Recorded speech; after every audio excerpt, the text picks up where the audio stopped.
Seas and oceans, we shall fight with growing confidence and growing strength in the air. We shall defend our island, whatever the cost may be. We shall fight on the beaches. We shall fight on the landing grounds. We shall fight in the fields and in the streets. Well, lads, how you feeling? How you feeling about your verdict? How you feeling about your verdict? How you feeling about your verdict? How you feeling about the verdict? You got your prison bag for you? Yeah, got your bags for you? You got your bags for you? Yeah. How you feeling about the verdict? Yeah, fuck your mum's back. You got no guilt. Is there any guilt? Is there any guilt, mate? Is there any guilt? Fucking that. It's not about bitch. So,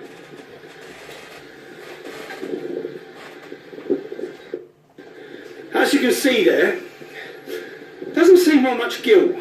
Doesn't seem like anyone's ashamed. I'm outside Leeds Crown Court, where today 10 men are facing verdicts. They're verdicts for a alleged grooming and rape scandal involving hundreds of young girls, but there's 18 victims come forward. Some of these girls were as young as 11. Let me read you the list of charges that these men are facing. There's 6 more who are still yet to come in. This is part 2 of the trial, you see, because 29 men, 29 people, 2 women, are involved in this case. 30% of them are called Mohammed. 3 of the men walking in here today are called Mohammed. The defendants today, Mansour Akhtar. He's charged with rape, attempted rape and 2 counts of trafficking. Mohammed Akram. He is charged with 7 counts of rape, 3 counts of trafficking, child abduction, supplying drugs, sexual assault and making threats to kill. Wikas Mahmoud, he is charged with 3 counts of rape. Nazarat Hussain, he is charged with 3 counts of rape, attempted rape, inciting a female to engage in sexual activity. Sajid Hussain, he is charged with 3 counts of rape, facilitating the commission of sexual activity on a child and inciting a child into sexual activity. Mohammed Ifraz, he is charged with trafficking a female within the UK with a view of her sexual exploitation, rape, false imprisonment, child abduction, taking decent images of children, inciting children to engage in sexual activity. Fasil Nadeem, he is charged with supplying drugs, rape, possession of extreme pornography. Mohammed Azim, another Mohammed, he's charged with 3 counts of rape. Mansour Hassan Lockwood, he is charged with supply. Excuse me, sir. Excuse me. You just there's a rape trial going on, yeah? There's a rape trial going on. Okay? Why is it your business? There's a rape trial going on. Why is it your business? So why am I a tosser for reporting it? No, you're a tosser for being you. Yeah, go on, explain it. What do you think? What do you think of the 29 young children aged 11? It's not my concern. It's not your concern. It's not my concern. They're young English girls. It's not my concern. This is the problem. You see that? It's not my concern. It's not his concern. Hundreds of young girls have been gang raped in our country, in every town and city across this country. Some of the men are alleged to be in court. The alleged perpetrators are in court today, and people need to know what's going on. People need to know these court cases are happening. Obviously, the problem is you have people who think I'm a wanker for reporting on it. Now, there is a reporting restriction on this case, so there's already been stage 1 of the trial. Think about how big these trials are. Think about the victims here. These victims, this trial only come to light in 2013 when a victim and her mother went to the police. These crimes were between 2004 and 2011. Now obviously back then, police ignored it. But I guarantee you the parents would have gone to the police in those same time periods. But these men, one of these men is actually working in a chicken shop, I believe. Currently working in a chicken shop in Huddersfield. Would you want your children going into a chicken shop where men are alleged to have gang raped and prostituted and trafficked and drugged young victims? Would you want them having contact? Anyway, we'll stay live. We'll wait for the other alleged offenders. I have to be super careful, you see, because when I was coming to these court cases, part of what the police did was they dawn raided me and they put me on a contempt of court charge, which would mean that I could face prison or I'm on a suspended sentence, because they don't want people reporting. They don't want the public watching these videos. They don't want you to see. You see the men walking in court there today. That man, who knows, he might get not guilty, but that man is alleged to have gang raped or been involved in rape and prostitution, etc., yeah, of young children. He didn't seem bothered, did he? In fact, he seemed aggressive, angry. Can you believe that bloke? Can you believe that bloke? He's walking past. I'm reporting on the fact that dozens of young children aged 11 have been groomed, raped and prostituted, and it's not any of his business or my business. It's not our problem. That's him. That's the problem. That is part of the problem. Knows nothing about the case. Nothing at all. Yeah, could be his sister. Could be his daughter. Until it is his sister or his daughter, that's the only time he'll probably wake up. Until then, it doesn't matter. As he told you, it doesn't matter. Scumbag. People like him are the reason this has been allowed to get away with for so long. It's not, what's it got to do with you? What's it got to do with you? What's it got to do with me? I'm an Englishman and they're English girls. They're women, they're young girls. And they're in our country and they're being groomed and raped because of that. It's got everything to do with me. Should we stay live? Officer, are these stairs, so if you're not allowed to go on those stairs, am I? Whilst recording. This isn't the property of the court though, is it? No, it's this. Okay, so I'll stay off then. Cool. So, as I said, the first part 1 of this trial has already concluded because it's impossible to have a trial with 29 defendants at the same time. So this trial has been split into 3 sections. Part 1's already been concluded, but no one can report on whether they're found guilty or not guilty. Part 2 concludes with the jury are making their verdict now. Part 3 starts, I believe, in September. So these young children, after being raped, after being groomed and their families, they then have to sit and watch for a year. A year.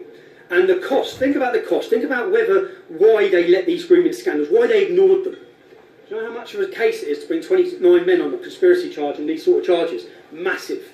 The costs of 29 men with 29 barristers, with 29 QCs, with all these different things. The cost is huge. Do we have the prison places to deal with all of the men, all of the Muslim men who have raped across this country? No, we don't. That's why we don't deal with FGM either. But these are sort of like, in each town and city they're picking out one group. But there's hundreds and hundreds that need dealing with. So, yeah, stay viewing if you want to see the other alleged men. They'll be here soon. And I'll be here. I'm at Leeds Crown Court. I'll be here. I'll be sitting in on the trial, seeing what happens with the verdicts.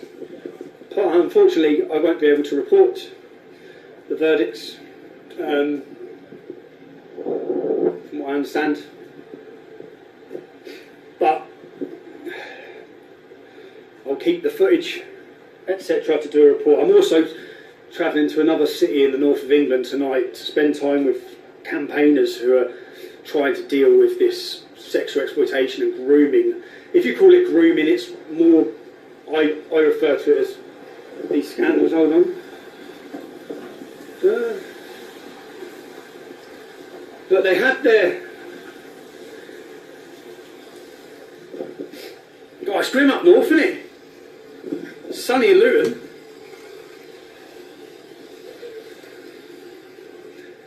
I saw some flip-flops on when I left home this morning. I left home whilst we're on here, whilst we're live.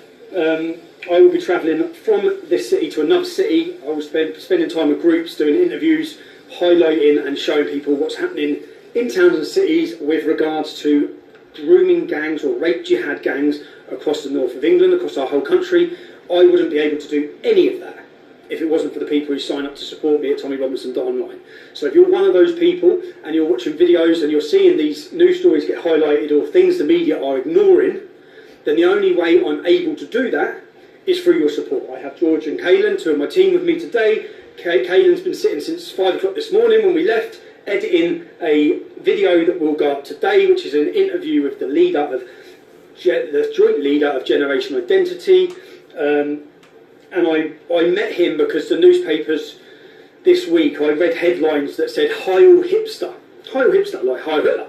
So I thought, who's this man? And then one of them said, meet the new chilling face of fascism. I've seen all these sort of headlines about myself, so I thought I'd bypass the prostitutes, the bullshit media. I'd sit down with the man himself and ask him some hard questions or some frank questions about what his views are on race and religion, etc., etc. So I sat down and spoke to him, and that interview will go live. Yes, that interview will go up today.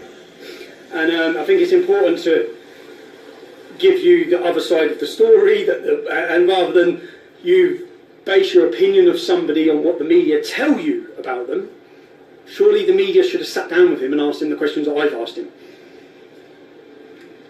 You'd have thought so, wouldn't you? But of course they don't want you to listen to it. They don't want you to listen to anyone who speaks out against mass immigration or against the problems that this country faces. They want you to base your opinion and judge him on what they tell you to think. So yeah, that'll go live today. And then we have this weekend, we're up north today. Sunday we will be interviewing a Polish politician who's coming to speak at Speaker's Corner. I'll be asking him his opinion of the situation in England, what Polish people think, Polish people who have moved to the UK, what they think of this country now that they've been here, what he hears about our country, and of course why he's at Speaker's Corner. The fact that we have given birth again to the Free Speech Centre of Speaker's Corner, I also would like to thank everyone who's been involved in that. Politicians, we could be waiting here a little while. They're not actually due in court till 10 o'clock, I don't think. But that's why I got here early, because I know some of them would turn up early, like those lads there. Didn't really get the cleanest shots of them, but when I first come to try and show people who these men were, bear in mind they've been walking around your towns and cities for the last 2 years whilst this has been going on. They've been working in shops, chicken shops, probably driving taxis, etc., etc. I thought people should know their faces and their identities, and when we went last time, you can see the footage, you go online, watch it. They turned up with balaclavas, they tried to get physical, and they all hid their identities, but because they've been relaxed, do you know why they're relaxed? Because look, there's no media here. There's no media here, there's no press here, there's no mainstream media. They're all taking photographs of someone who said something mean on Twitter. They're not here to find out who these people are. They haven't followed these people. You know this lad who runs Generation Identity? I found out that the media had been harassing his family. Yeah? You want to harass someone's family? You see that man who was getting aggressive as he walked into court?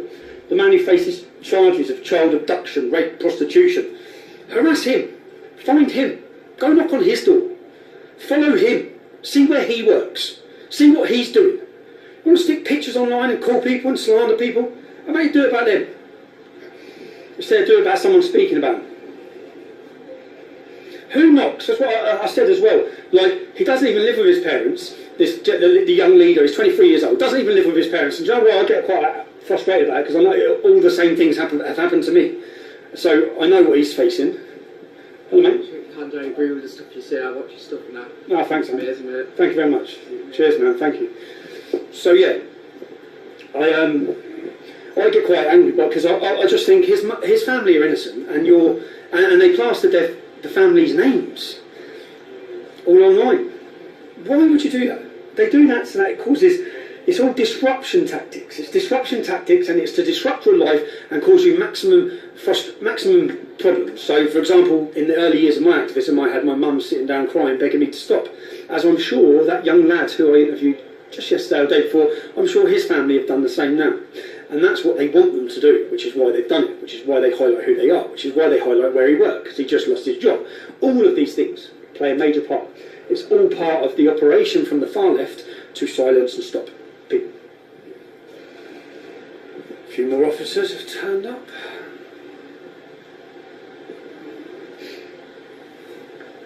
We're getting wet. Let's go over here. So, do we have any questions? And yeah, you know, you say, I can't believe that bloke, man. What a sad representation of Leeds for the first person who comes and makes a comment, and it's saying that it's got nothing to do with us. And what's it got to do with us? And he doesn't care. Doesn't care that 11-year-old children were gang raped and prostituted and everyone knew about it, police, councils. He doesn't care. Doesn't matter. Scumbag. Scumbag. Politically correct idiot. He cares more that I'm talking about him. He cares more that I'm talking about.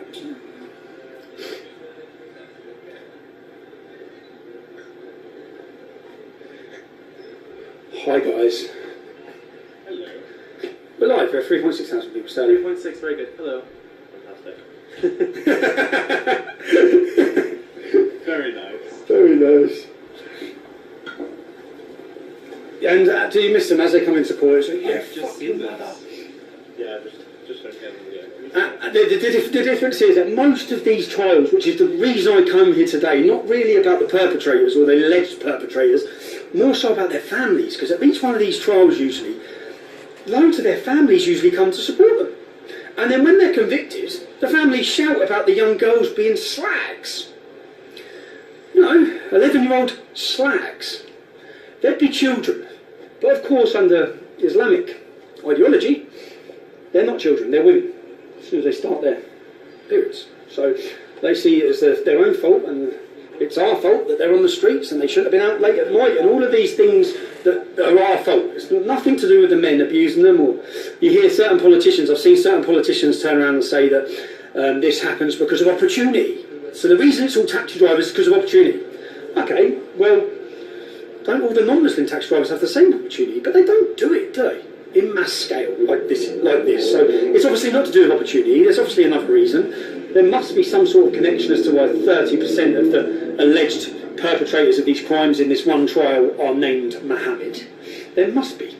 So if you want to erase these problems and eradicate them and get to the root cause of the problem, then you have to... Their unholy book and writings tell them they have the right to do this. They should do this. They have the right to kill us. They should pursue us, kill us, lay ambush to us, wipe us out for the divinity of Allah. That's what it says in their holy writings. And you'd be asking why. But you're a bigot and a fascist if you do. That same scenario with these sort of... Just so anyone who's watching this who don't know the statistics, 90% of grooming gang, this is a grooming gang, not paedophilia. The majority of paedophilia offences in the UK are committed by white people, as you'd expect from a 90% white country. That's what you'd expect, right? But in a country that has 4% of this population, 3% of the population is Pakistani, 4% of the population, or 5% of the population is Muslim. Now out of that population, 90% of the grooming gang convictions are Muslim males. 90%. 30% are called Mohammed. These are statistics, they're facts. These are not Tommy Robinson's views, they're just facts. And I know a lot of people don't like facts, but they're facts. So, that's the reality. And that's only going to get worse and worse and worse as the police get to grips and try and tackle these gangs. Rotherham, if you look at Rotherham alone, Rotherham where 1,400 children were raped, some more statistics. Rotherham alone. Rotherham, I think, has been used as a scapegoat city because Rotherham probably has one of the least amount of grooming in the north of England because it has a very small Muslim population. Just 3,500 Muslim males aged between the ages of 18 and 50 or 60, which is the grooming, which is the age that was given for these men. Some children raped by 20, 30 men in one weekend. So in that small Muslim population, you had 1,400 children were raped. A minority, is it? So if you went to bigger cities, now the same sort of inquiry that resulted in the Rotherham report has been being called for in Bradford, but they're refusing. The government are refusing. They're refusing Telford. There's not many Muslims in Telford, really. Not really. Not compared to Luton or Birmingham or Bradford. But again, Telford, huge.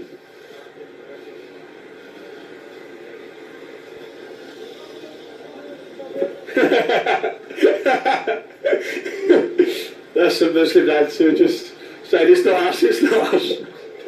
It's not us. Because that must, yeah, and the same again, listen, if you're watching this, yeah, and I'm talking about Muslims, I'm talking about Islam, I know some Muslim lads who would be as outraged growing up, yeah? So I'm not, and again, I'm not portraying it as all Muslims, yeah? There's a problem.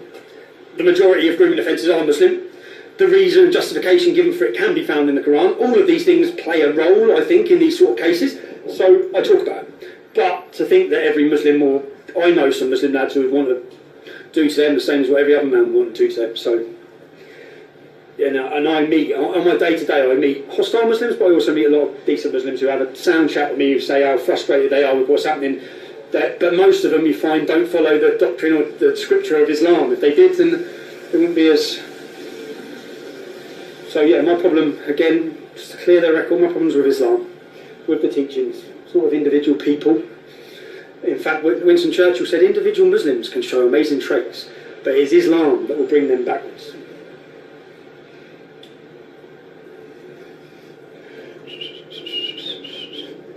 The rain stopped. If you're watching this, give it a share. There's 4,000 people watching it. If every single one of you shared it, this would reach a lot more people, which means more people would see the faces of the accused child rapists as they come and enter into court.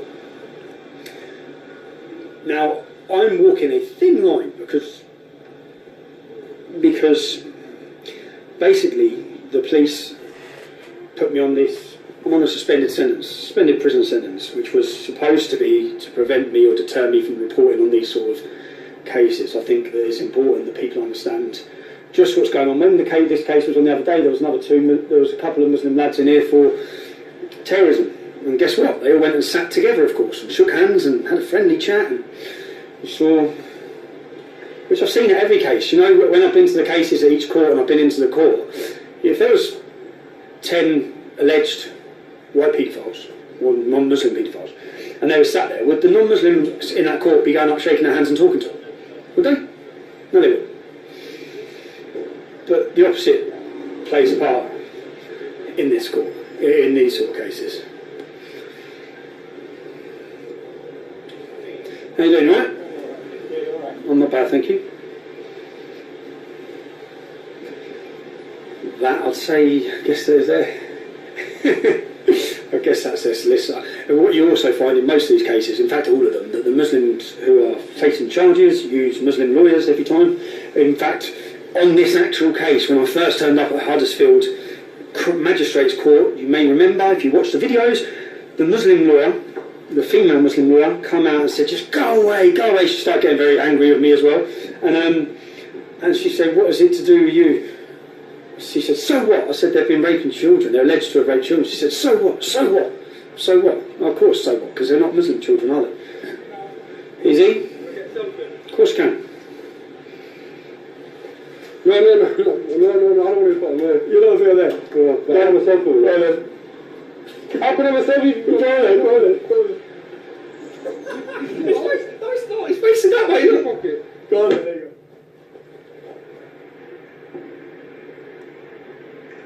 Hold on, 1 minute. See you later.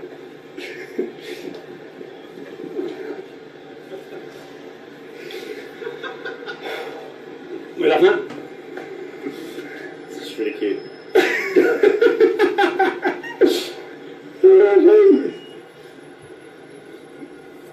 Hey, mate, you alright? Yeah, of course can, yeah. No worries. No, nice one. Thanks. Cheers. Oh, here you go, listen. 1 sec, mate.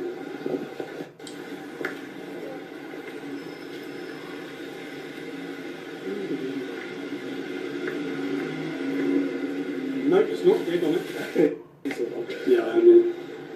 I'm guessing it'll be on. Yeah, that's it. Cheers, mate. Thank you. Guessing it'll be on Facebook. It will be, yeah. Live chatting now. It's live now, yeah. You don't be on there, do you? Hold on. All right, mate.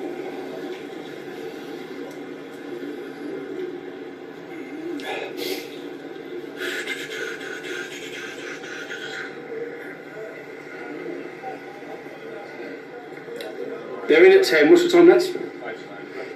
Yeah, they'll be here soon. They have to get here. You'll get here early, won't you? But the others went in already. How many of them went in that car? 4 of them. So there's 6 more to come. Is there the bald? There's a big, muscly little bald one. Is he on this trial? Yeah. It's quite funny because the muscly little bald one, when he was at court, and once I got the video of him at his court and people saw him at court, I then got contacted by people who knew him in Huddersfield. And apparently he's a lad, does all the MMA fighting. This is the difference. He's one of their main sort of lads. One of the main lads, not weirdo people. Sorry, yeah, of course you can, yeah. Cheers, mate. No worries, thank you. Yeah, so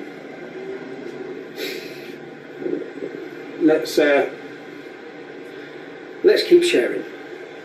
Again, if you're just joining us, there is a court case today where 10 men are expecting their verdicts. This court case involves 18 young girls, some as young as 11. There are actually, I believe, hundreds of victims in the Huddersfield area. Must be 18 young girls that they got to come forward. This all come after, some of them aged 11. The men face charges of prostitution, abduction, drug abuse, all these sort of charges and offences. In this case, there's 20... I'll cut it short at that, guys. As we know, who was falsely arrested just after this, because he'd broken no laws, because all these details he speaks about on camera were already on the BBC website and the Guardian website and several others. The names, the areas, the charges, etc. So have a look if you like. The full video is Tommy Robinson at Leeds Crown Court. There's a couple of variants not been took off yet.